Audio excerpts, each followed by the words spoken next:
Isu dugaan pesugihan Gunung Kawi yang menyeret nama Sarwendah kini makin memanas setelah tim kuasa hukumnya mulai menyiapkan langkah hukum terhadap akun penyebar fitnah.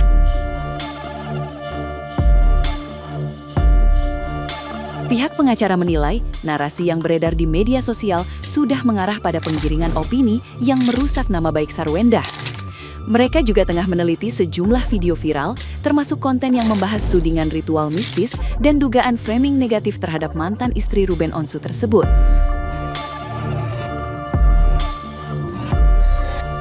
Kuasa hukum Sarwendah menegaskan, semua konten yang menyeret kliennya akan dipelajari sebelum diputuskan untuk dilaporkan ke polisi. Selain pembuat konten, pihak juru kunci yang memberi pernyataan tanpa bukti juga ikut menjadi sorotan.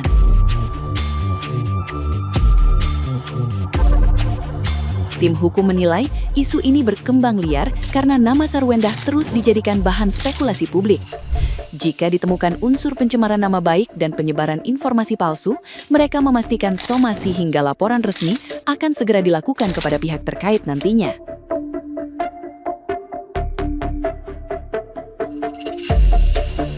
Nah, gimana nih menurut netizen yang terhormat?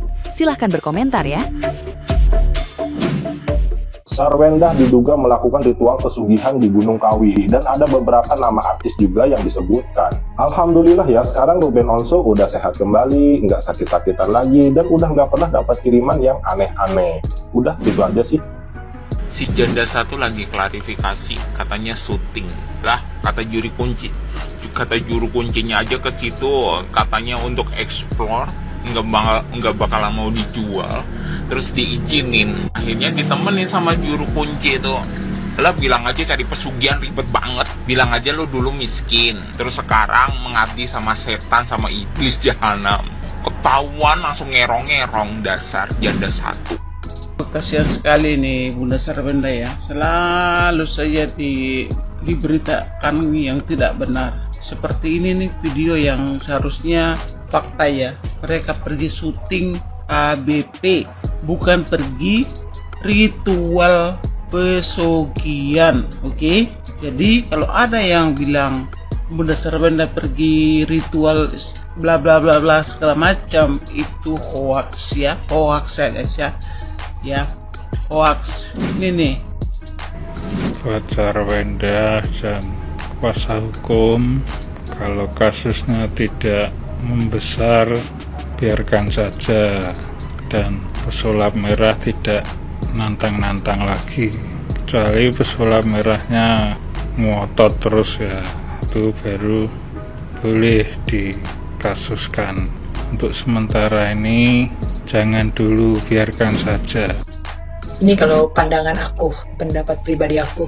Untuk orang-orang di luar sana, baik konten kreator atau siapapun kalian itu loh, yang pengen sekali pansos kepada nama besarnya seorang Bunda Sarwendah official, monggo sah-sah aja. Tapi yang positif dong, minimal kalian itu cari referensi berita-berita tentang beliau dulu, supaya ketika kalian itu mau pansos sama dia, berita yang kalian naikkan itu adalah suatu kebenaran, hal yang positif.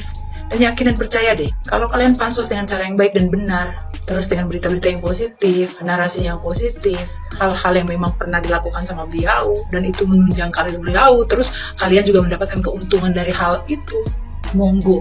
Kita sebagai Sarjios juga pasti support kok akun-akun kalian gitu. Tapi kalau kalian mau pansos dengan nama besar beliau, tapi informasi yang kalian sajikan, yang kalian suguhkan adalah hal yang tidak ada kebenarannya sama sekali dan jatuhnya kepada fitnah, menggiring opini negatif untuk menjatuhkan kredibilitas dan nama baik beliau, itu jujur kalian nggak sedang berperang dengan beliau, dengan Bunda Sarwendah, tapi kalian sedang berperang dengan para Sarjios sayang. Karena kita nggak bakalan tinggal diam, kita nggak akan pernah terima. Monggo silahkan saja kalian mau berpansos ria dengan nama besar beliau gitu. Tapi carilah referensi berita-berita tentang beliau yang baik dan benar gitu ya.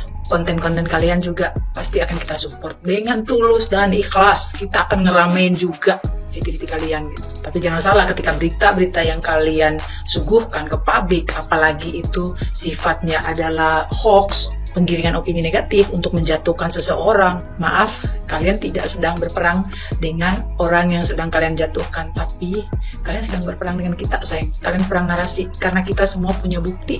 Kita, para sarjas di sini, tidak ujuk-ujuk membela, tapi kita semua ada di belakang mereka tuh, kita tahu cerita apa tentang mereka, kita tahu. Jadi ketika ada berita-berita yang negatif tentang mereka, kita juga akan menyiapkan berbagai bukti tentang kebenaran, ya, untuk membantah semua berita-berita negatif yang kalian suguhkan ke publik. Tapi ini buat para orang-orang awam di luar sana yang tidak terlalu mengetahui atau tidak terlalu mengikuti perjalanan kehidupan dari Bunda Sarwenda, kalian juga jangan kemakan hoax berita apapun yang disuguhkan yang mendiskreditkan beliau, Bunda Sarwenda, yang menyudutkan beliau, menjatuhkan kredibilitas beliau, nama baik beliau. Kalian tuh jangan telan mentah-mentah, sayangnya. Jangan telan mentah-mentah, cari tahu, ya.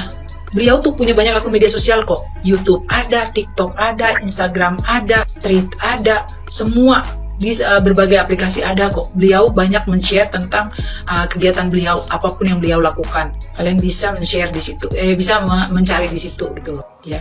Jadi bisa mengcompare berita-berita yang kalian lihat dengan kebenaran yang sesungguhnya itu seperti apa. Kalian bisa menggali kok lewat konten-konten beliau gitu. Oke, gitu aja pesannya. Monggo kalau mau pansos silakan, tapi ingat pansosnya yang baik dan benar. Jangan berita-berita negatif yang lu naikin. Ya, baik. Saya mendukung Sarwenda ya dalam melakukan upaya hukum terhadap apa yang dilakukan ya oleh Pesulap Merah atas kontennya baru-baru ini yang sedang viral terkait membongkar praktek di Gunung Kawi. Sebenarnya sih terkait konten itu tidak menjadi masalah dan tidak menjadi soal. Namun dalam konten itu ada pelanggaran-pelanggaran hukum yang jelas ya terkait muatan atau isi video tersebut, ya enggak? Tanpa dengan berdalih agama dan apapun itu ya silakan. Tapi yang harus diketahui ya, apa legal standing Pesulap Merah ini ya. Karena dalam videonya itu jelas sekali dia membeberkan nama, ya enggak, foto-foto dan sebagainya. Hak dia apa gitu loh, ya enggak. Bagaimanapun terkait ritual apapun itu, kepercayaan seseorang itulah hak dan keyakinan orang itu sendiri, tidak boleh dicampuri orang lain, ya enggak. Apalagi dibuatkan video seperti itu dengan tujuan ya, patut diduga tujuannya itu adalah menghina, merendahkan orang yang melakukannya. Dan jelas itu, ya enggak, akhirnya stigma negatif timbullah terhadap orang-orang yang dipertontonkan dalam videonya ini, foto-fotonya, nama-nama, kan itu jelas sekali gitu, ya enggak. Berbangga seolah dibalik agama ini nggak boleh, tapi dibalik itu lebih kental dengan muatan konten kreatornya gitu. Ini yang sangat disesalkan. Boleh lah, ya enggak, tapi harusnya punya rambu-rambu untuk menghindari hal-hal seperti itu. Itu sangat jelas itu mencemarkan. Seandainya saya pribadi ada di sana, akan saya perkarakan, ya enggak. Dan saya mendukung ya apa yang dilakukan Sarwenda, dan ini juga boleh dilakukan orang-orang atau nama-nama yang ada di videonya, di kontennya atau di YouTube-nya Pesulap Merah. Itu bisa diperkarakan ya, karena itu merupakan pelanggaran pencemaran. Ingat ya bahwa dalam Undang-Undang ITE ya, pasal 27 terkait pencemaran, barang siapa dengan sengaja dan tanpa hak membuat, mendistribusikan ya, mentransmisikan ya muatan yang mengandung penghinaan, ya enggak, itu kan jelas, ataupun berbau pencemaran, itu sangat jelas, ya enggak. Akhirnya orang yang ada dalam video itu mendapatkan stigma negatif, walaupun padahal itu sah saja siapapun, ya enggak, yang melakukan itu kan bagian dari upaya dan usaha. Mau sesat dan tidak itu urusan dia dengan Tuhan, bukan urusannya dengan Pesulap Merah. Ya, jadi dalam muatan itu sangat jelas ya, ada unsur yang memang melanggar norma-norma hukum. Boleh siapapun yang ada dalam video itu, dalam foto-foto yang dipamerkan itu, yang divideokan itu, nama-nama untuk melaporkan seperti Sarwenda ya. Saya dukung Sarwenda.